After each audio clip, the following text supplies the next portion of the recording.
جبر کے خلاف علم حق بلند کرنے کا حوصلہ دیا ہے، ظالموں کے ایوانوں میں لرزہ طاری کیا ہے اور کمزوروں کو اپنے حق کے لیے کھڑا ہونا سکھایا ہے۔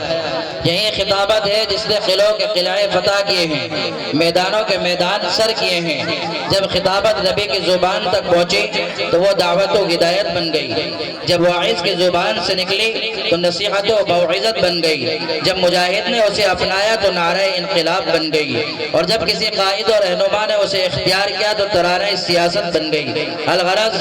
خطابت نے ہر دور ہر زمانے میں الگ الگ رنگ و روپ کے ساتھ اپنا جوہر دکھلایا ہے، کیونکہ خطابت میں جادو ہے،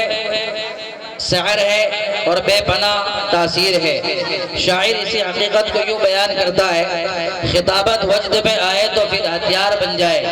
خطابت وجد میں آئے تو پھر ہتھیار بن جائے، کبھی نیزہ کبھی خنجر کبھی تلوار بن جائے۔ خطابت کی گلفشانی مسلم ہے زمانے میں، خطابت کی گلفشانی مسلم ہے زمانے میں، یہ نجاشی کے آگے جعفر طیار بن جائے۔ آئیے آج ہم اسی فن خطابت کا ایک خوبصورت اور جاندار نمونہ سماعت کرنے کے لیے دعوت دیتے ہیں ایک ایسے بے باک صاحب اسلوب اور قادر الکلام خطیب کو، جنہوں نے مسلسل محنت، اخلاص اور عرق ریزی کے ساتھ میدان خطابت میں اپنی ایک نمایاں پہچان قائم کی ہے، جن سے میری مراد استاد محترم حضرت مولانا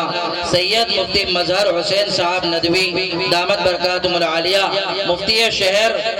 اندور، مفتی شہر مالوہ اندور اور شیخ الحدیث جامعہ ریاض العلوم خجرانہ اندور کی معزز اور محترم ذات ہے، تو ان سے مؤدبانہ گزارش کرتا ہوں کہ وہ اسٹیج پر تشریف لائیں اور اپنے قیمتی اور بصیرت افروز کلمات سے ہمیں مستفید فرمائیں۔